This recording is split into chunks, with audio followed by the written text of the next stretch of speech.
Good afternoon. Thanks for your patience with us. I'm happy that you're all here, so thank you for joining us. And thank you for attending the April 7th, 2025 meeting of the Westerville City Schools Board of Education. This evening's agenda will be displayed on the screens in the front of the room. Printed agendas are on the back for our guests, and you may find the agenda on your mobile device by connecting to the district's website at www.wcsoh.org. Click on our district link, select Board of Education, and follow the Board Docs link to our current meeting agenda.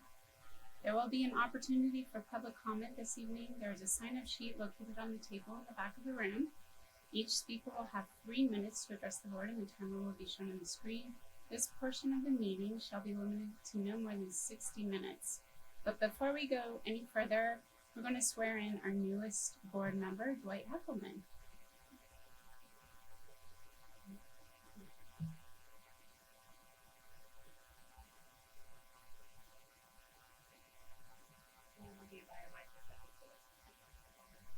So, I, if you will, raise your right hand. Do you solemnly swear and affirm that you will support the Constitution of the United States and the Constitution of the State of Ohio, and that you will faithfully and impartially discharge your duties as board member in Fort Westerville City School District Board of Education, located in both Franklin and Delaware County in Ohio, to the best of your ability and in accordance with the laws now in effect hereinafter to be enacted for your continuance in said office and until your successor is chosen and qualified. Thank you. Congratulations.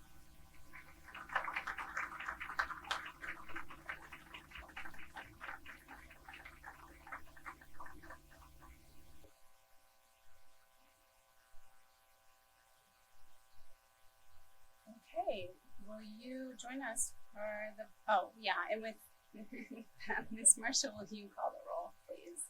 Mrs. Ottman? Here. Mr. Heckelman? Here. Mrs. Valentine? Here. Mrs. Levan? Here. Mrs. Meyer? Here, now will you join us in the Pledge of Allegiance?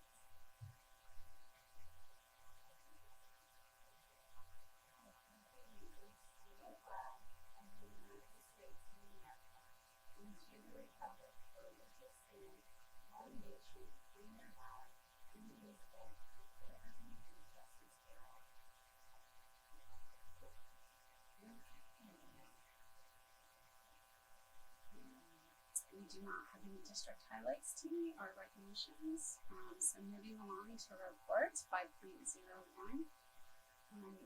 May I have a motion to approve the district credit card spending rebate?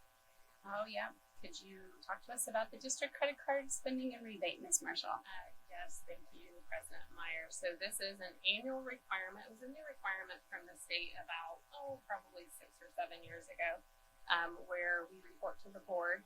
Overall, we spent $536,620.30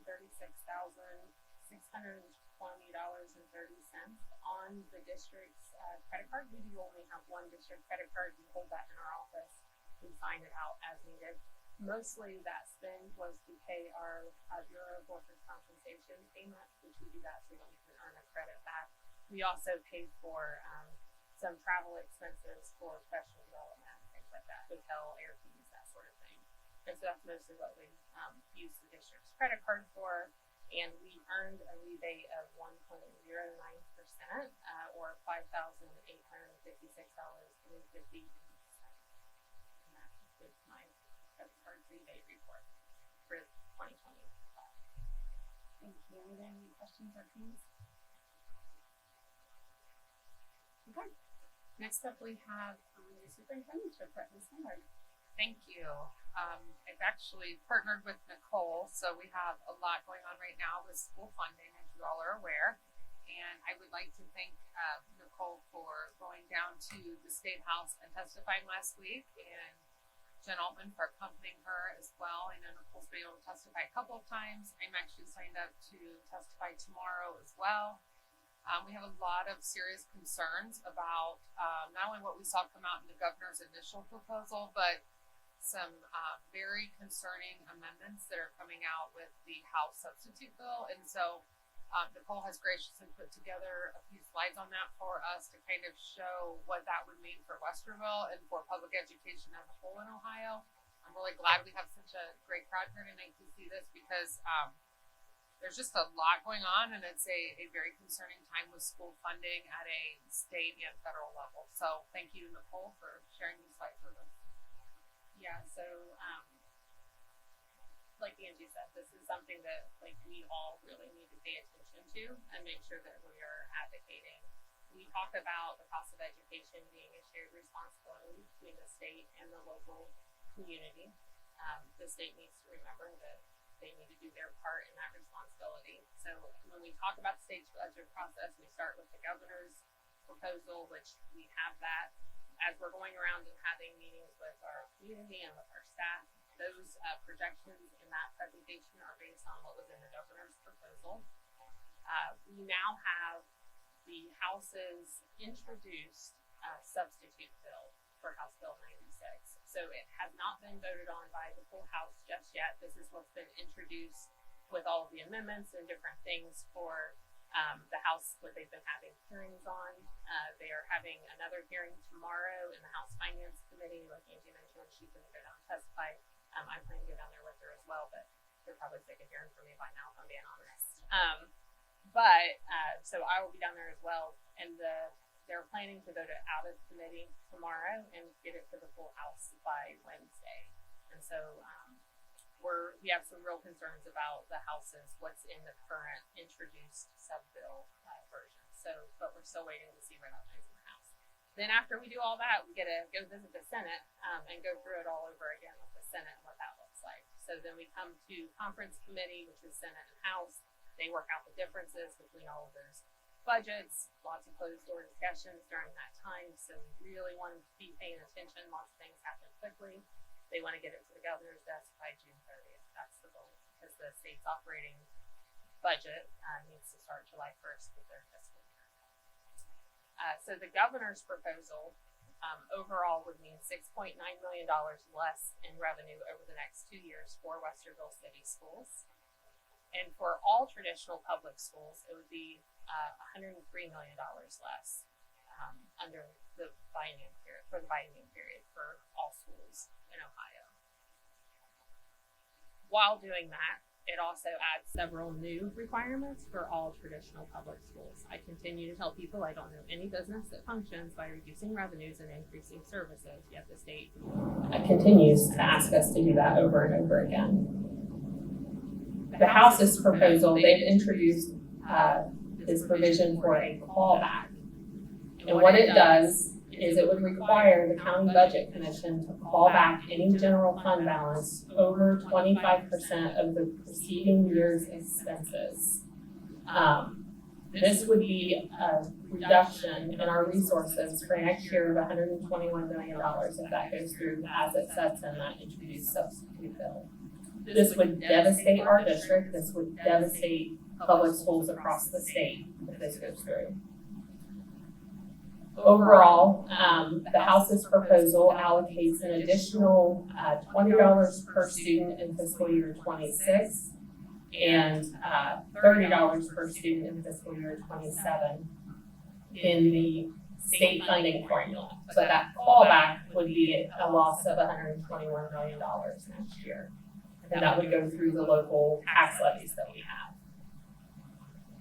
Overall, for all state traditional public schools around the state, all 609 traditional public schools, it would be $280 million plus from the state, but over $8 billion fallback from current resources based on the 2024 outstanding balances that schools have.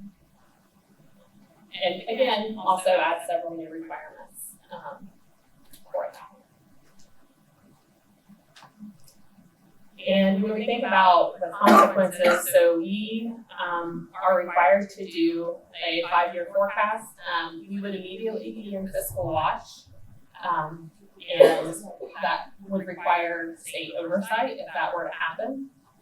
Once we go into the new fiscal year, it would eliminate the district's ability to meet long-term obligations and state-required certifications.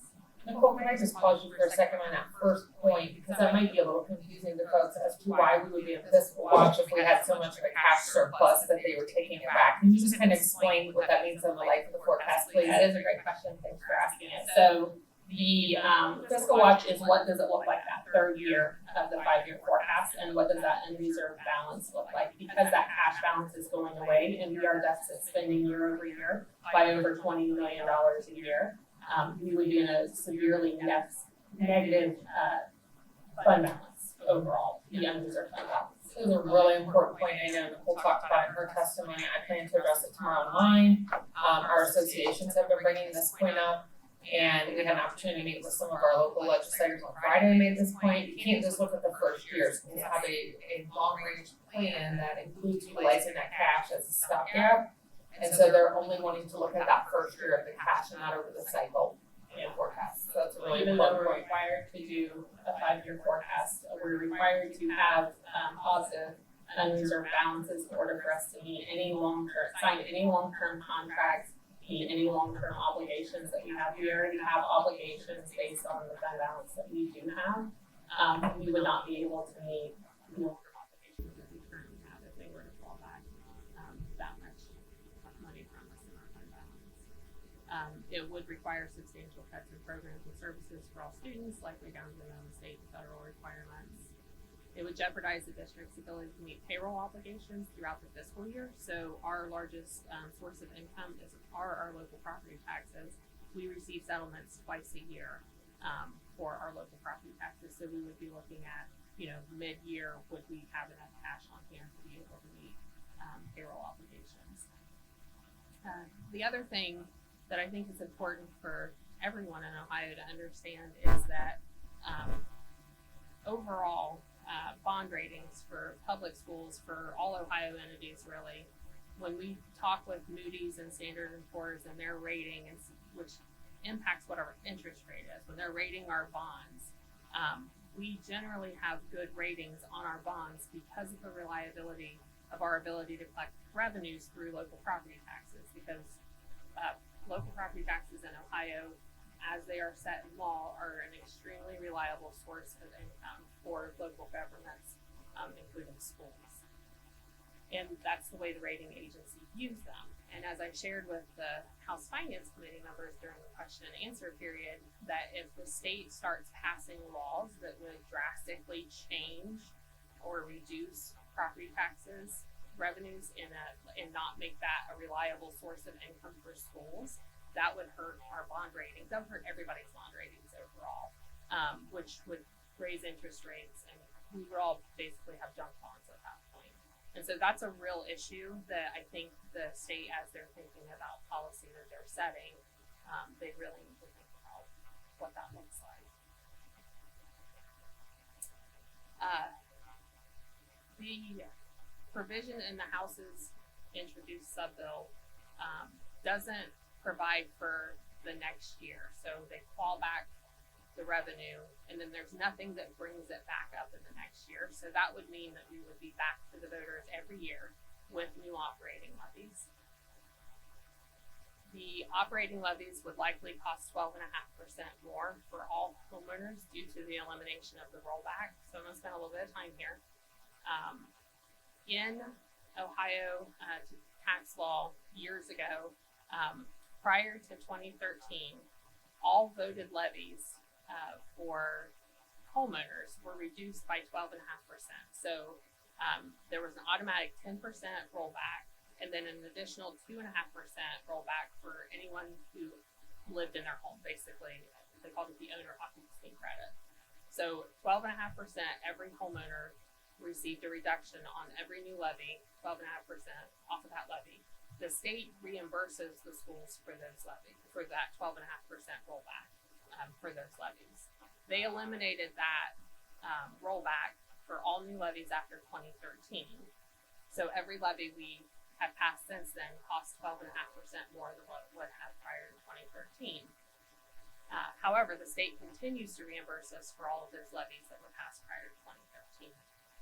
And we get about $13.4 million overall in a year from that rollback. the state has been talking about eliminating that, comes up every budget cycle. So if we're passing new levies, if they're reducing all of our current levies down to this very low amount, and then we have to pass new levies to get it back up, that's less reimbursement that the state has to pay to the schools. So just rough estimates, it would be about $10.4 million in reimbursement loss to our local taxpayers annually with that. So this is a very real concern for a lot of reasons.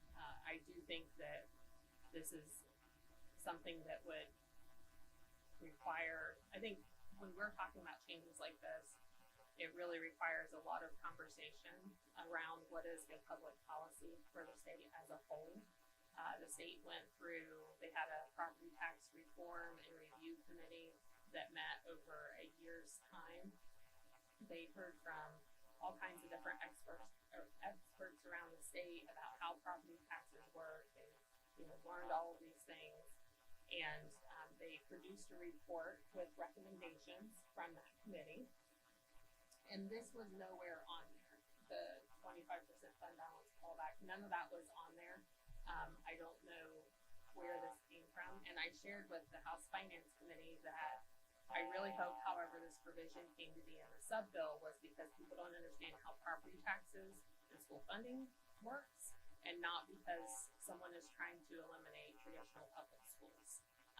Because I really just hope people don't understand how this is going to affect overall. So they're having conversations right now about what will that final sub-bill look like. Hearings tomorrow, and then I think there could be a vote on Wednesday. So we're asking people to please contact the state legislators. These are our state leaders: Governor DeWine, Matt Huffman is the Speaker of the House, Rob McCauley is the Senate President. The House leaders: Speaker Huffman, Speaker of the House again. Brian Stewart is the chair for the House Finance Committee. They are the committee that will determine what that final sub-bill looks like that gets recommended to the full House. Mike Davila is the vice chair, and then Bright Sweeney is the ranking member there on those committees. And then, like I mentioned earlier, we'll be going through this with the Senate probably close to the end of the month. I think when we met with Brenner and team the other day, they said 28th they're expected. So they'll be having hearings on the state's budget coming up. So that's the Senate Finance Committee leadership. And then Andy Brenner is one of our state senators up in the Delaware County area. That's who told us he thinks that they'll be having hearings in the Senate Education Committee the 28th for the Senate's version of the budget. So. And then this is, we'll have this linked on the website, but this is a spreadsheet that shows like how to contact everybody. If you go to this, it'll show you like how it'll show you like all the members of the House, all of their contact information, all the different committees, and then the same thing for the Senate. It's just a Google sheet that I found and copied. And then these are our local legislators, just a reminder. The House is who we're talking to right now. And then the contacts for them. And this will all be online. I don't spend a lot of time here. But these are the committees that we pay attention to. The House Finance, Education, Ways and Means. They have important conversations during the budget process. And then the same thing for the Senate side of things.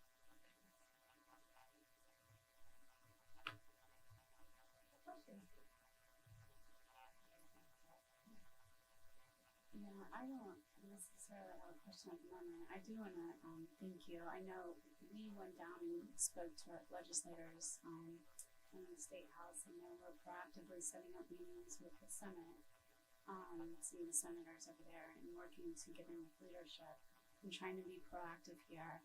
You know, we're going down tomorrow to testify. This is really dire, you know. This is the time. Now is the time. So I'm really urging our community to reach out to not just your representative, but also leadership. Chair leader, like committee leadership, Senate, House leadership, the governor, and really express how this will decimate our school district. And there's a lot of information online on our website. I will say there's a lot of groups that are working really hard in this space. Honestly, for Ohio Education is a great group to get some information from. The Ohio Education Policy Institute is also another great resource for information. I think, I tell everybody I've been doing this for 20 years now, and every 2 years I go down the state and beg them not to take money away from us.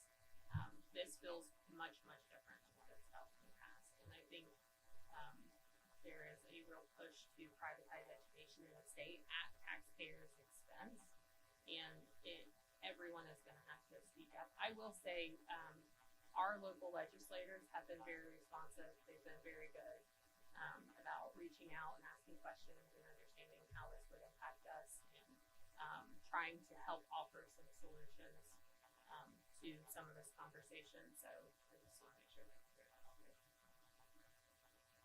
Could you just hit quickly, Nicole? I think it's important to note that it's not just Westerville schools that will be impacted, it's the vast majority of the school districts that will be just catastrophically impacted by this clawback.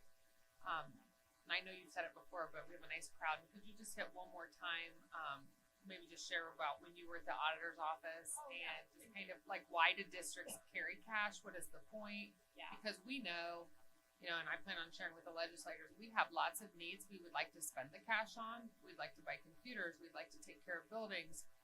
We're not spending it because we're using it to help with that deficit that we have operationally year over year.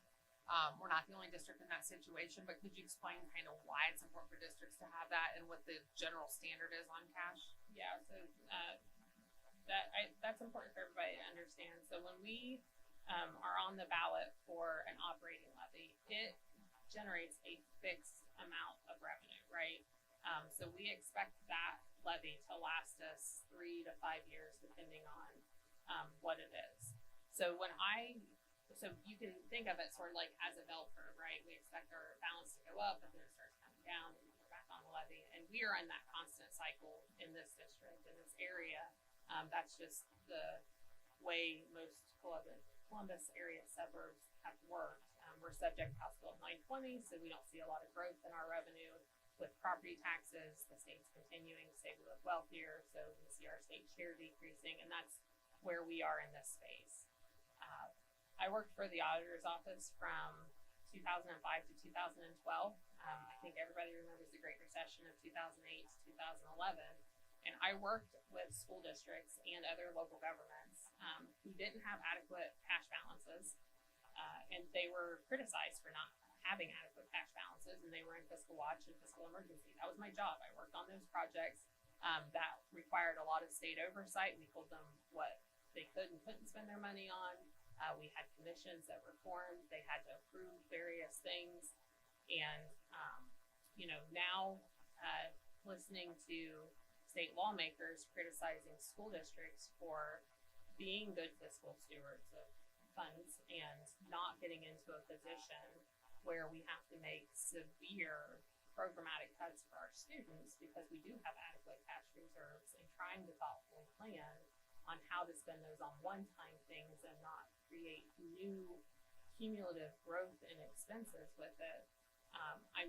It's really surprising to me when we think about what is good public policy, right? I think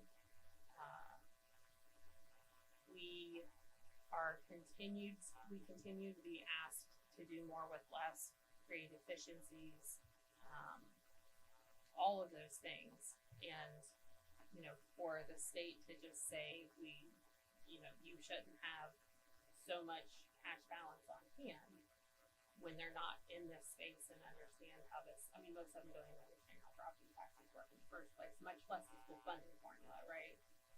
But for them to have an opinion on what that looks like when our locally elected officials have adopted a policy after working with our community and our finance committee and our groups to develop what is an adequate cash balance for our school system.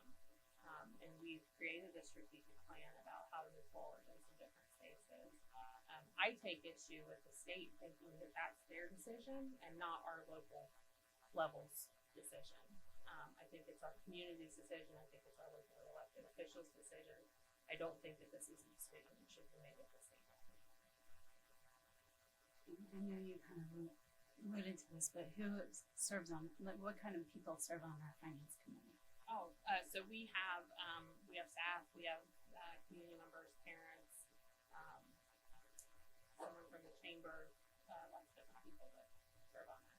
Always looking for volunteers if you're interested. Feel free to reach out. But yeah, I mean, we worked a long time to develop that cash balance policy, and we have it in place. We've been working with that. We held the levy in November. We know we're going to have to be on the ballot again in the future. The only reason we're not on the ballot for this May is because of comments made at the state house by some of the state leaders saying that they want to cut funding for public schools. We feel like this is where we need to dedicate our time right now, and that's what we're doing. Thank you for the presentation, and I just have to say, having been there, I cannot express how lucky we are to have Nicole Marshall up there explaining this to people, explaining this to legislators. So thank you for doing that. You're doing an amazing job. Everyone can watch testimony and get to understand it better. I'm gonna make an analogy that's not gonna work. Okay, so you have to help me work through where it doesn't work here. Okay, so I'm gonna imagine somebody, we're just gonna pull a number out. They make $50,000 a year, okay? New job, you know you're gonna make $50,000 a year for a couple of years, right? Your expenses might be $43,000 a year, so you should put some money away, knowing that your expenses are gonna go up the next year, most likely due to inflation, okay? Then you get to the third year, and they say, oh, guess what? You're still gonna make $50,000 a year. And yeah, there was that inflation thing, but we're actually gonna ask you to do more at work now. You're still getting $50,000. Okay, so you might start to eat into some of that money you put away in year one and year two, right? And then, you know, you might get a chance for a salary increase in like year 5. Essentially, that's sort of like, you know, the levy cycle. So it's logical that it's smart in those first couple of years when you know you can bring in a little bit more than you're spending, right, to put it away, because you're not going to be able to make it in year 3, 4, and 5. So it's a bad analogy in a lot of ways, but I'm just trying to like help people sort of think about it's these different cycles, right? You've got, so then if at the end of the first year somebody came in and said, okay, well, you're holding more than 25% of what you spent last year, so we're gonna not give you as much. We're gonna like, you know, reduce the amount we're funding you, right? So your ability then to stretch that out over those 3, 4, 5 years, it completely evaporates because of these different cycles. You've got your 5-year forecast, you've got your 2-year biennium, you've got your, you know, funding formula might change every 2, or the whatever the state funding is might change every 2 years, and it becomes impossible to predict. Right. Well, and as we talked to the committee, you know, our property values are only updated every 3rd year. Right. And we have a 5-year forecast that we have to meet. A lot of our employment contracts are about 3 years, sometimes 4. Like those are the things that we have to be able to plan for and what that looks like. And we can't certify those things if we don't have the adequate reserves in place to cover them when we don't know where the revenue is coming from. I think, you know, just when I just think about how that might work practically, I don't see how it works in any way because we don't see growth on those levies, and we do see growth in that, you know, the 10% of our millage for inside millage, but it's a minimal amount, not anything near what needs to be kept up with inflation. But that only happens in that every 3rd year with the reappraisals or the updates in values. So, I mean, it's almost like, you know, the Old Community Treasurer said it in our meeting, it would almost be like we have to do like micro levies every single year, like we would be on the ballot every single year. And we wouldn't have, you know, for our homeowners, like that 12.5% rollback wouldn't be from the state anymore, they would be paying it. And so it just doesn't make sense with how we are required to do things. And, you know, and I've shared with a lot of people, there are so many different laws about fund balances and certifications and all of those things. I'm not sure that the state has enough time to adjust all of the laws that would be required to be adjusted, in order for them to be able to make that change. The other thing too is at the same time, the auditor state is working on a system, I don't even know what they're calling it, but basically it's a test to determine whether a district is experiencing fiscal distress. And of course it's schools, right? It's not everybody, just, schools, public schools. And they're looking at like some 16 different markers about, how much our revenues are, how much our expenses are, and what that looks like, and what the trend is year over year. And so they're working on that at the same time that the state is wanting to drastically reduce all of our fund balances. Like, I can't reconcile it in my head, especially with, there's statute around fiscal watch, there's statute around fiscal emergency, fiscal caution, like those different designations from the state level that require the state to oversee how we use our funds, basically. There's so many different things in law. I don't know how they could make this work.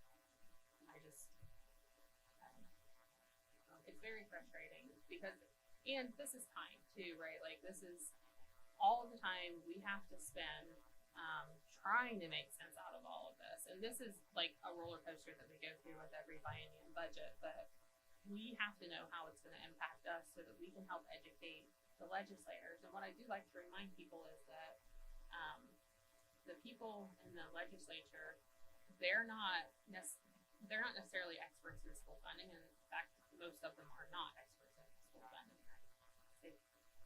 I doubt any of them are, honestly. You might have some that have had some experience in this space and have learned along the way and gotten familiar with it. But this isn't just like the state's budget in regards to education. This is the state's operating budget, so it's everything.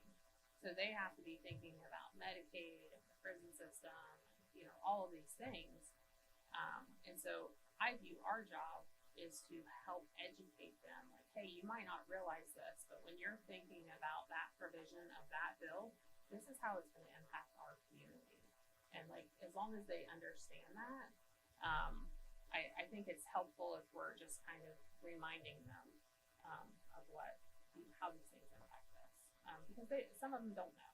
Some of them aren't. They just don't work in this space, and they have their different committees that they serve on. So that's why we're here to help educate. Thank you.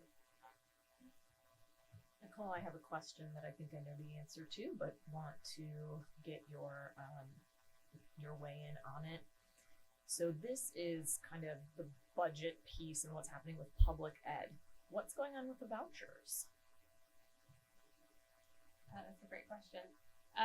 So the vouchers are estimated to grow even more than where they are now overall. So they're cutting funds from the public ed side, but they're adding to the voucher side, which goes towards private and charter. Expanding on that. Okay. Nicole, thank you for the presentation. As Jen said, this is super helpful. I think one of the things that I want folks to come away with from this presentation and what we're talking about is that the state of Ohio, the legislators are making choices. This is a choice. The money is there to fund this. They are making a choice to put it elsewhere. I think, if my notes are correct from the meeting that I was in with All In for Ohio Kids, $530 million more this year for voucher private and charter school education. That does not need to go to private and charter school education. That is a choice that they are making. So we're talking about educating our legislators on how this is going to decimate public schools. 90% of Ohio's kids go to public schools. We already, gave $1 billion to the voucher program last year, and we're going to throw another $530 million on top of that, while at the same time defunding the schools that the vast, vast majority of our children attend. It makes no sense unless either A, like you said, they really just don't understand this, Or B, and this has been Matt Huffman's fever dream for a long time, they want to privatize education. They want it private. They want somebody making money off of it. There's no other explanation for how you get to this point unless that is your goal. So it's extremely frustrating. I want to thank you guys for going down to the State House and testifying, and for everybody else in the community who has been doing this, because if nothing else, we need them to know we're paying attention and we know what you're doing. It's super frustrating. I'll just add though, I think Nicole made a good point that they are listening. So they are starting to, we've had some of our representatives reach out, say, what can we do? What kind of amendments can we put forward, even though they're being locked out of the room at the moment. But we need our community members to also reach out to the people they know in Ohio, in rural areas, in suburban and urban areas, and make a point to help educate them, not particularly on how it will impact us here in Westerville, but across the state.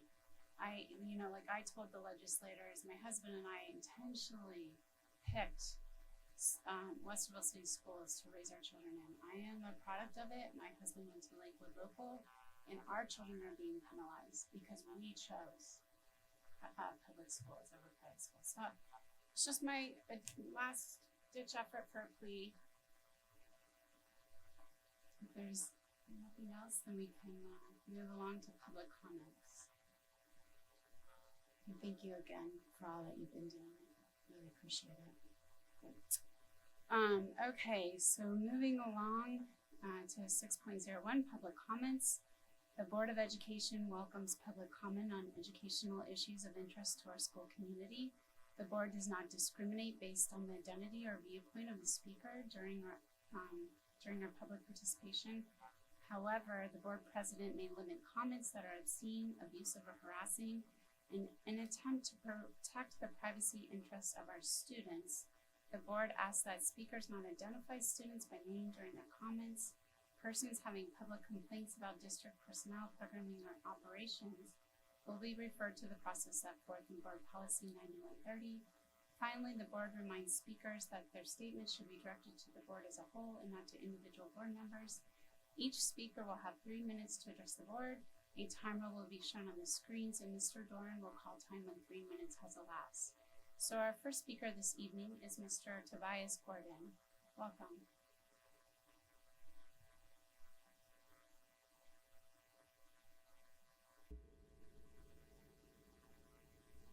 Thank you, Board, Superintendent. That's quite an extra part. I'm sorry. My name's Tobias Gordon. I'm a concerned parent with a child in the Westerville City School District and 3 younger children who might also intend to send here. I've spoken here several times with regards to the RQRI policy. I realize the board has existential concerns with the proposed state laws, but I ask that you take a little time regarding the RQRI policy as currently proposed. As we now must, by Ohio law, have an RQRI policy enacted, I am here to request that we make some changes to the proposed policy to take into account various concerns previously mentioned, particularly regarding disruption to our students, staff, and faculty, as well as safety concerns for our students. I could go into more detail, but you have my public comment from before. I appreciate your work, your efforts.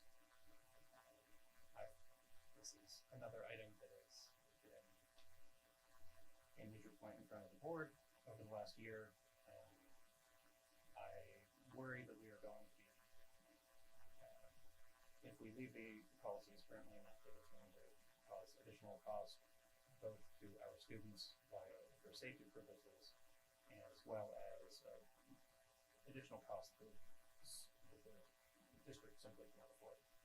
So I will appreciate your time. Thank you. Thank you. And the board welcomes back Ms. Jacqueline Fraley.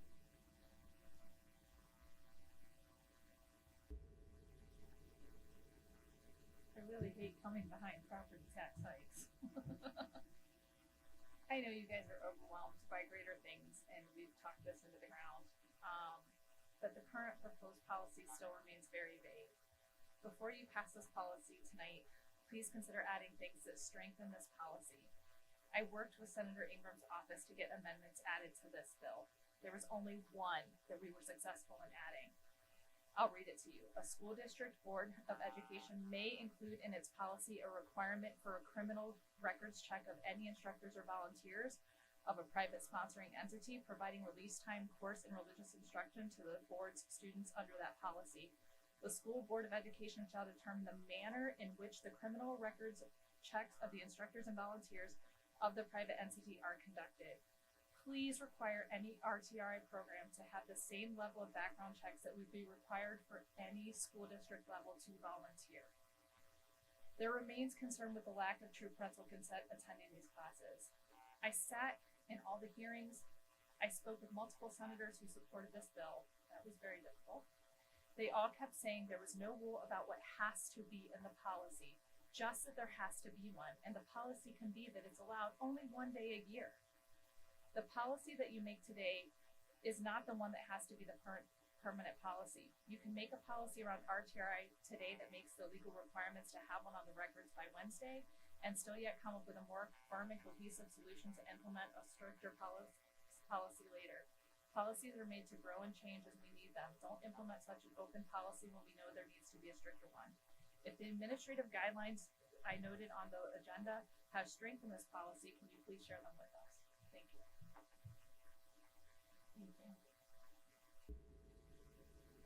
There are no more public comments, so moving on to board meeting minutes. 7.01, may I have a motion to approve the minutes of the regular Board of Education meeting held on Monday, March 17th, 2025. So moved. Second. Any comments, changes? Okay, can you take the vote? Mrs. Valentine? Yes. Mrs. Altman? Yes. Mr. Heffleman? Yes. Mrs. Leader? Yes. Mrs. Meyer? Yes. May I have a motion to approve the minutes of the Board of Education special session held on Thursday, April 3rd, 2025? So moved. Second. Oh, sorry. Any comments or changes? Okay, yeah, could you take the vote? Mrs. Leader? Yes. Mrs. Valentine? Yes. Mrs. Altman? Yes. Mr. Heffleman? Abstain. Mrs. Meyer? Yes. All right. Moving on to financials on 8.01. May I have a motion to amend the fiscal year 2025 appropriations? So moved. Is there a second? Second. Thank you. Ms. Marshall, will you please talk to us about this? Yes, thank you, President Meyer, members of the board. So we are bringing the appropriations back to update after the 5-year forecast that was approved on March the 17th. We had already made some reductions previously in appropriations, but this just finalizes those reductions that we've made through austerity measures. We also have a couple of changes with some grant allocations and a couple of building budget requests for the principal's funds in this. So I do recommend the board approve those. It's based on what they raised during the year and sometimes that shifts a little bit depending on what came in. So Any questions or comments? Okay, go ahead. I just wanted to confirm, we haven't heard about any changes in federal funds. Yeah, I mean, there's nothing here I see, but we haven't heard anything. The resolution. we haven't heard any changes. Well, yeah, you go first. I mean, I don't know that I would say anything differently, but we know that there are some things coming, and there's a lot of vagueness around that right now. There's a lot of talk about block grants that the states will be receiving in lieu of the specific title funds that we have typically gotten as a flow through from the state, from the federal government. And that is another area where we have a lot of concerns because I did ask one of our legislators if we would anticipate getting the same amount, which is over $7 million that we currently get. And his answer was, we need to look at that. So there's a lot of talk out there that, is that another opportunity to decrease public funding and increase the voucher program? So we don't know a lot right now, but we are definitely very concerned about that. There are no changes on the appropriations. Yeah, great. That's what I want. That's why I asked the questions. Nothing People will yet. see there are Not no yet. changes on here yet, but we are anticipating some changes that are still ambiguous. We've not received that word of anything change yet. Just passive conversation. Okay. Mrs. Altman, Yes. Mrs. Valentine, Yes. Mr. Heckelman, Yes. Mrs. Levan, Yes. Mrs. Meyer. Yes. And moving on to 8.02, may I have a motion to approve the purchases in accordance with Ohio Revised Code 5705.41D1 and Board Policy 6320. So moved. Second. And Ms. Mitchell, would you like to explain this too, please? Yes, thank you again. So this is what we call then and now purchase orders. And what that means is that we had a purchase order that was opened after an invoice date. So in this case, we actually had a purchase order open prior to the invoice date, but the company's changed. So the company was bought out, so it's now under different ownership. And so technically it's a then and now, but we had the purchase order open. It's just because the company changed. We can't change the name of the company at that point.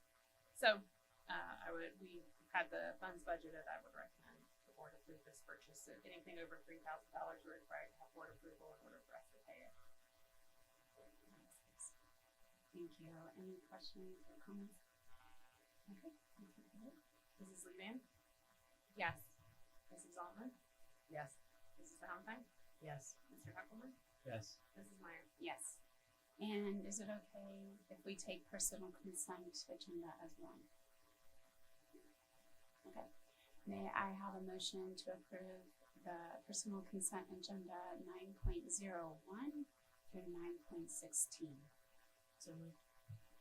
Second. And welcome, Mr. Cooper. Good evening, President Meyer, Vice President Levan, members of the board, Ms. Marshall, and Ms. Hamburg. Tonight's personnel consent agenda includes action items with regard to resignations, retirements, leaves of absence, contract status changes, one-time pays, and other employment-related decisions. Additionally, there are recommendations for a reduction in force of classified positions within the Westerville Educational Support Staff Association and administrative assistant staff, as well as a reduction in force of licensed positions within the administrative staff. We have several staff members who have announced retirement on this evening's agenda. These individuals include, it's a long list, so bear with me, Kurt Glazer, 25 years in Westerville City Schools, Pamela Frisora, 33 years, Byron Mann, 12 years, Barbara Mason, 25 years, Bruce Rupp, 23 years, James Brady, 28 years, Jane Burton, 28 years, Lori Marburger, 25 years, Jeff Mize, 25 years, and Scott Walberry, 29 years in Westerville City Schools. So a lot of experience being retired this coming year. Certainly we appreciate all that they've done for our district, our students, our community. So thank you for that, and I hope that they have a great retirement. At this time, I'm happy to answer any questions you may have. Any questions? Any comments? Well, just congratulations, retirees. It's always bittersweet. It's a lot of experience and care for students and knowledge leaving. So I wish them all the best. And I'll just say reductions in force suck. Sometimes you have to make them. I like to hear that. Okay. Can you take a vote? Mrs. Valentine, Yes. Mrs. Altman, Yes. Mr. Heckelman, Yes. Mrs. Levan,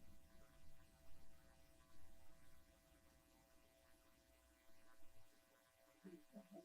So your question. Go ahead.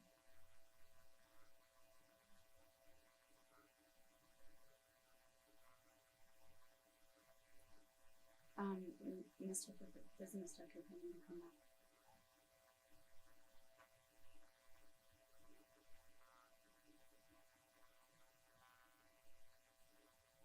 No. We're voting on this tonight.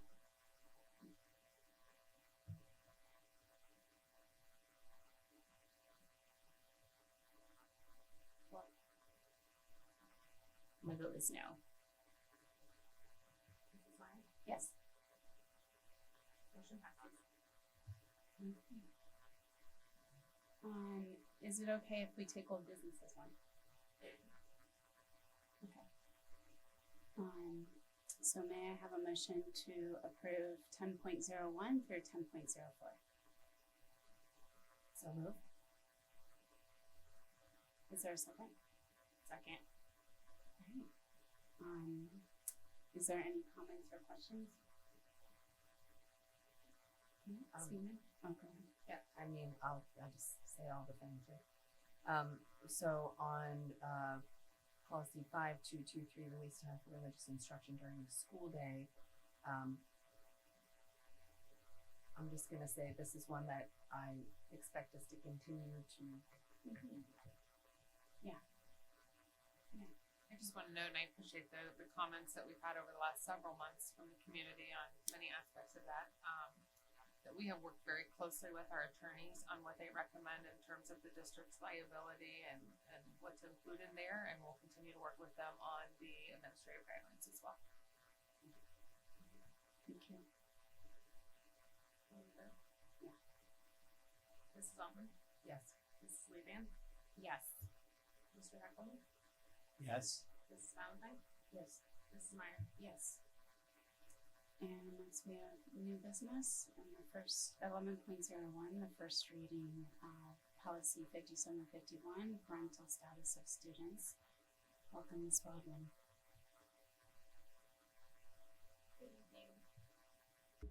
Updates this policy language highlight that students who are pregnant or new parents may request reasonable modifications to support their pregnancy-related needs by contacting their principal or designee, which may be a school counselor outside of health in the building. Are there any questions or comments? Thank you.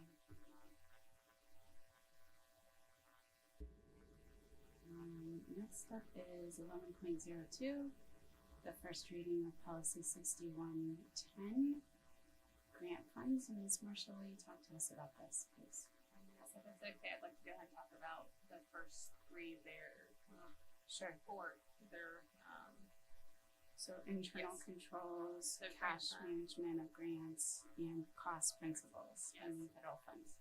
so these are all being updated to incorporate changes in the uniform guidance, which is a framework for grants management that provides rules and requirements for federal awards. So these are related to our federal grant programs. The uniform guidance outlines administrative requirements, cost principles, and audit requirements that all grant recipients must adhere to when managing federal funds. The Federal Office of Management and Budget revised the uniform guidance using plain language in an attempt to make it easier to understand. That makes sense. And so all of these policies are being updated in accordance with that. Are there any questions or comments? I'll just say that some of this really is hard to swallow, but we have to swallow it, so. Right. And then, okay, yeah, please go ahead.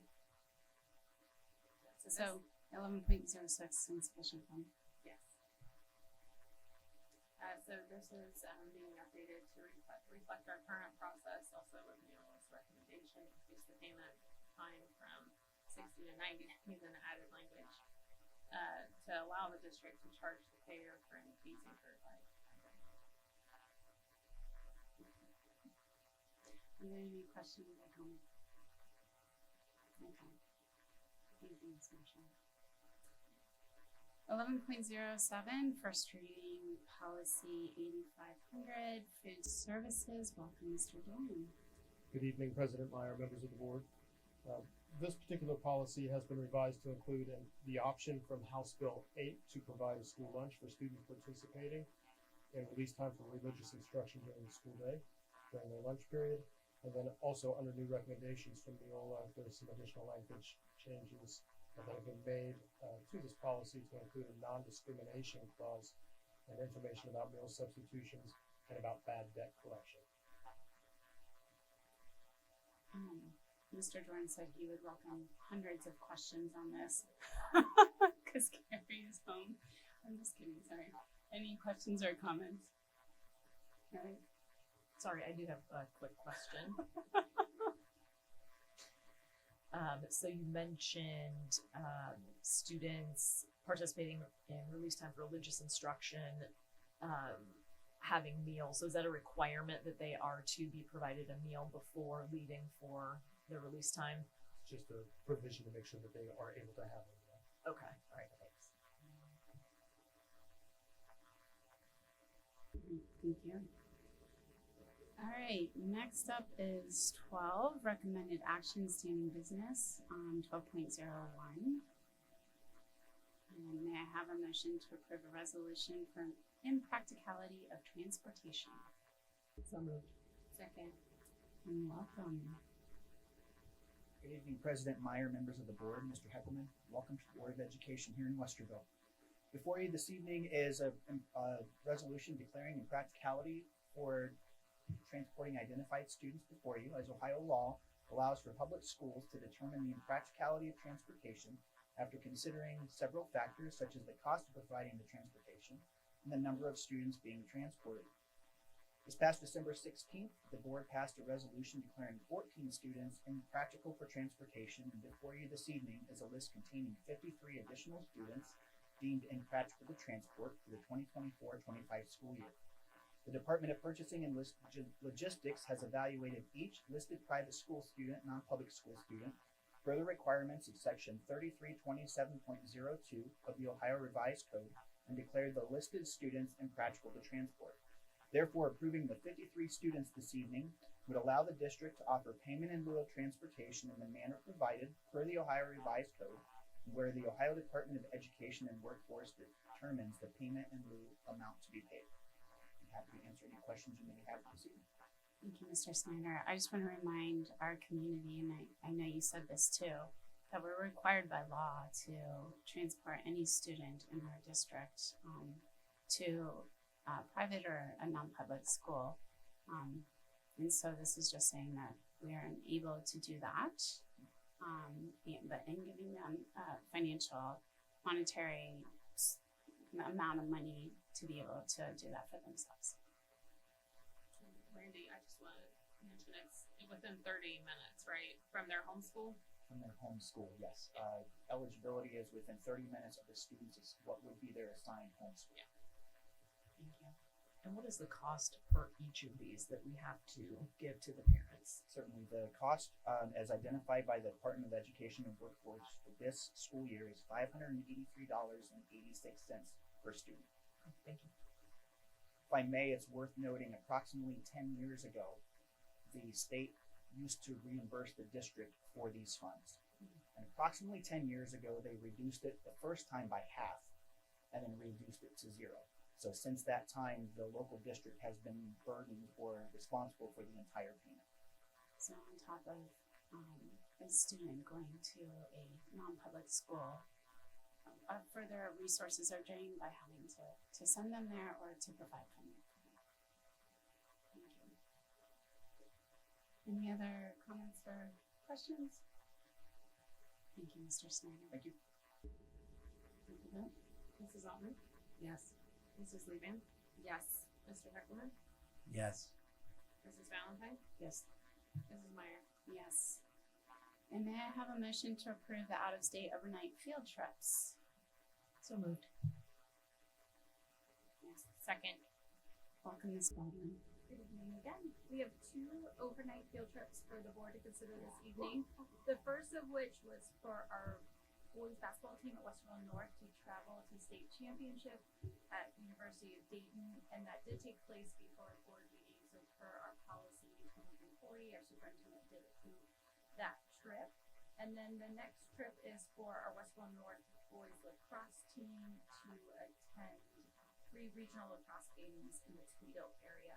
They won't miss any schools as part of that. And I'm happy to answer any questions you may have.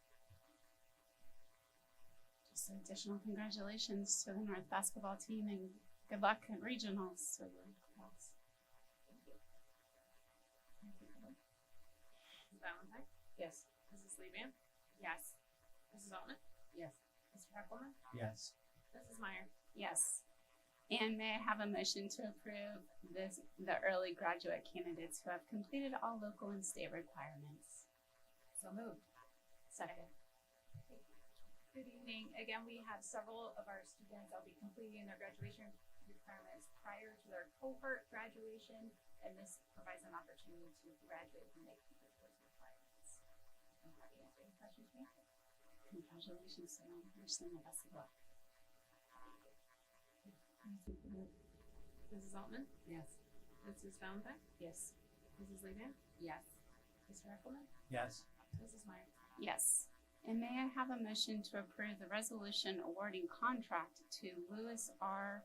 Holster Company for the Genoa Middle School walk-in cooler and freezer replacement project? So moved. Second. Welcome, Mr. Swartz. Thanks, President Meyer, members of the board. So again, this resolution, as it says, is to award a contract to Lewis R. Polster in the amount of $124,000 even to undertake the full replacement of the existing and original, I'm going to talk about in a second, walk-in cooler and freezer at Genoa Middle School. What's important to note there, and I want to celebrate our maintenance and food service folks, these units are over 27 years old, well beyond their predicted useful life of 20 to 25 in the industry. So I want to thank our maintenance folks, both past, present, and future, because I want to replicate this in the future. So if you approve it, we'll be moving forward. It's a summer 2025 project. The substantial completion scheduled is August 2nd, 2025. And a particular note, you're used to me standing up here and talking about permanent improvement or bond funds. This project is 100% funded from food service dollars. Essentially, the facilities department is managing the project for the food service department. Happy to answer any questions. Any questions or comments? And so food service department. Please take the vote. Mrs. Valentine? Yes. Mrs. Levan? Yes. Mrs. Altman? Yes. Mr. Heckelman? Yes. Mrs. Meyer? Yes. And may I have a motion to approve the resolution opposing the dismantling of the Federal Department of Education? So moved. Second. So I have asked this to be put on the agenda. As we know, Trump signed an executive order directing our education secretary to dismantle the department and complete the elimination. A complete elimination would require congressional approval. So we're very hopeful that they will, cooler heads prevail. But just to give you a little bit of an understanding of what this would mean for us, we receive over $7 million annually from the feds. And these dollars support over 50 positions in the following areas: reading intervention, teachers who support students' individualized needs for reading intervention; special education, teachers and other related staff who support students in line with their individualized educational plans are also known as IEPs.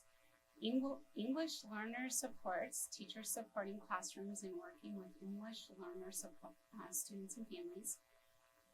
Safe and well-being, mental health staff and school counselors. Professional development, teachers who support classrooms with instructional coaching to provide our teachers with the necessary strategies and tools they need to enhance student outcomes.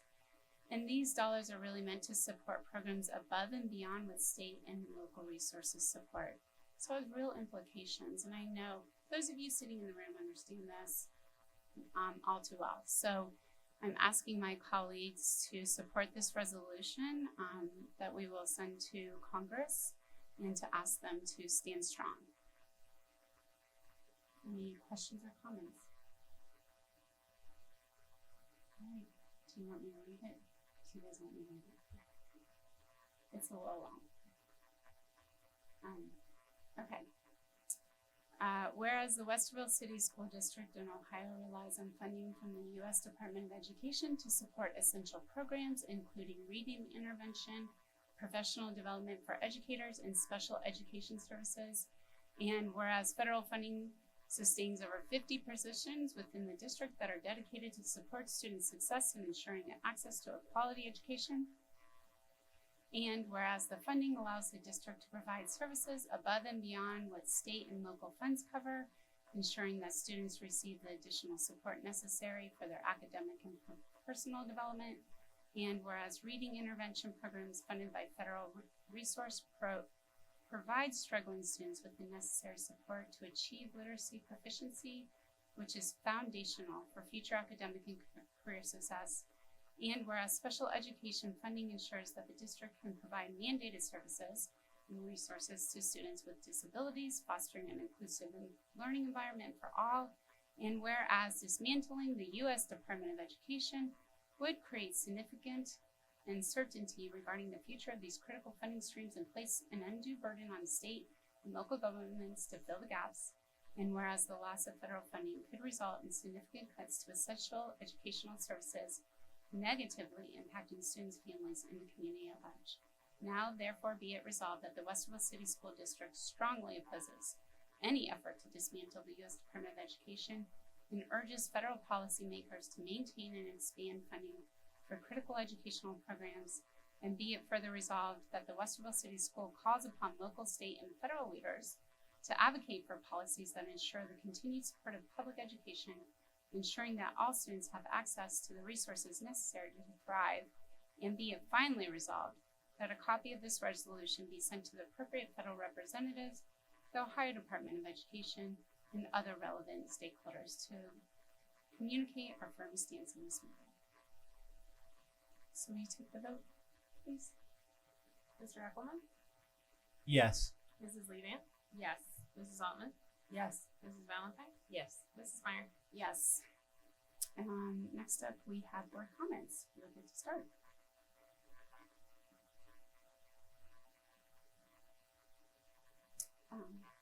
Okay, thank you. I just want to thank all of the retirees and congratulations. I want to thank the staff who put on the cultural immersion event last Thursday, where many of us got to experience what it's like to be a new student in a country that they don't know the language. I really appreciated that experience, and I appreciated the community groups that really opened up their doors and helped us understand what they do and took us in and gave us a better understanding of that experience. I want to again plead with everyone to contact your state representatives, your state senators, and your congressional members as well. And then just good luck on state testing. I know that's coming up this week. That's it for me. Thanks. Good evening. I hope everyone had a really great spring break and Ramadan Mubarak to all of our students who observed Ramadan. This evening, I just want to share my reason for voting no on consent agenda number 905 around reduction on ESL paras. I just want to be clear that this is very hard, right? Like we, from a federal, from a state, from a local level, we failed our levy. It's not an easy decision to let go of staff. For me personally, I think a couple months ago, hearing community members come and testify about why they really need to keep certain colleagues in their buildings, support students. I had an opportunity to go out and observe, the impact that's being made in the buildings. And so it's not easy. And so I too would like to encourage everyone in this room to please contact your lawmakers, right? And really help us help us so that we don't have to make difficult decisions like this. It's not easy. But again, I just really wanted to take a couple minutes out to say that our EL students are really, really, really vulnerable students. They are being impacted. And that is something that I care about very deeply. And so as we are contacting our lawmakers and advocating for our schools, just keeping those communities in mind is incredibly important during these difficult times.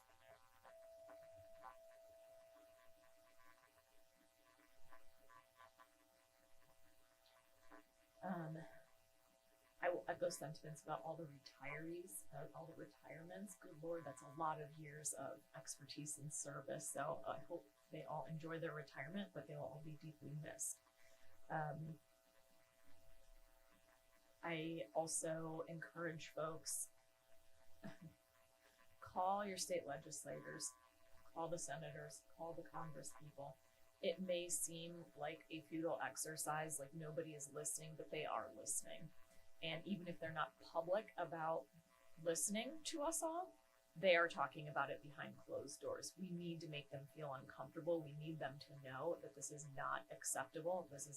These are our tax dollars that they are playing with, and we want this money to stay in public schools. So it is vitally important. I also did want to make a note on the RTRI. This was another little goodie that they shoved in the budget. RTRI is required weekly. They shoved that in the budget. So I know that there was, when they initially passed the amendment to the law last cycle, it was just, you all decide, but you have to have a policy. It is no longer you all just decide. It is you all decide, but it has to be every week. So I wanted to make that clarification. We obviously voiced our opinion on that whole policy last year, and the state legislature decided they only like local control until it doesn't align with what they like. So here we are.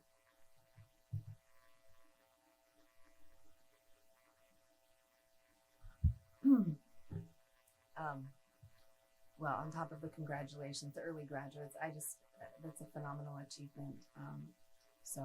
Congratulations to them. And again, we are going to miss our retirees. That is a lot of years of experience and care for students walking out the door. We wish them the best. Mr. Heckelman, welcome. Glad to have you up here. Thank you for serving. It's a time right now. So thank you for stepping in to do this. And I just want to say something about the reduction in force, and especially the EL paraprofessionals. That is not something I want to do. It is not. So in addition to asking people to contact your legislators, I'm going to ask you to talk to 5 friends. Explain to them what's going on. Because people in our community don't know. A lot of people don't pay that much attention to schools. Some people pay attention sometimes, like when there's a levy on the ballot, and not so much other times. But we need you to talk to fellow residents too and explain to them the situation that public schools are in because of the decisions, the choices that our legislature appears to be making, has made in the past and appears to be making now. So thank you in advance for doing that. There's some great tools out there. Ms. Marshall pointed to some, and we continue to add information to the district's various channels. So please use it, not just to contact your legislators, but to educate your neighbors. Thanks. I'm gonna have to be a little off the cuff because I just found out on Thursday that I would be up here today, so didn't really have a whole bunch prepared. But I did want to thank my colleagues for their continuing hard work and for placing their trust in me with this position, and the superintendent and the treasurer as well. Thank you so much. I'm here because this is unprecedented times, and we have to stand in the gap, right? And so please, do your best to make your communications clear. This is intentionally obfuscated stuff. They make it difficult on purpose for us to understand because they think we're not paying attention. But you're obviously here, so you are paying attention. Make your voice heard and help us out. Thank you so much. Well, my apologies. I just got so irritated with the state funding and federal funding, but I wanted to, yes, welcome our colleague. And thank you for serving. We're really excited you're here.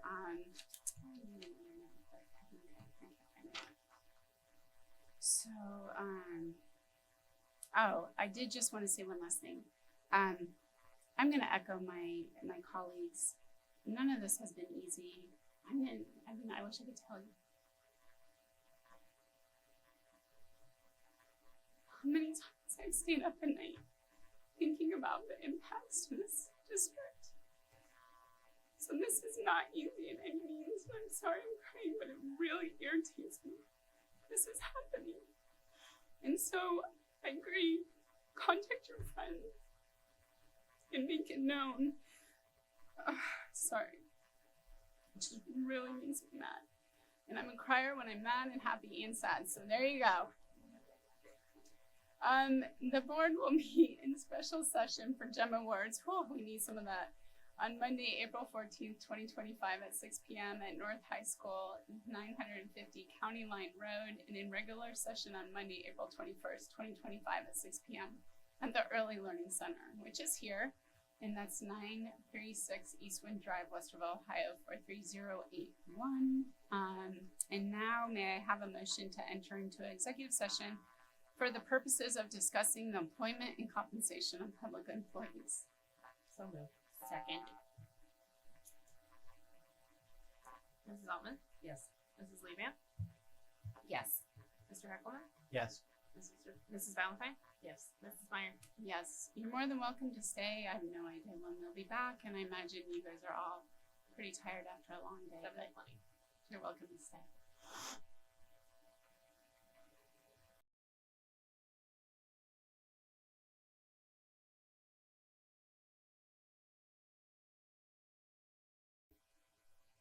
So we've returned from executive session, and may I have a motion to adjourn? So moved. Second. Ms. Marshall, will you take the vote? Mrs. Valentine? Yes. Mrs. Levan? Yes. Mrs. Altman? Yes. Mr. Heckelman? Yes. Mrs. Meyer? Yes. Thank you. 45.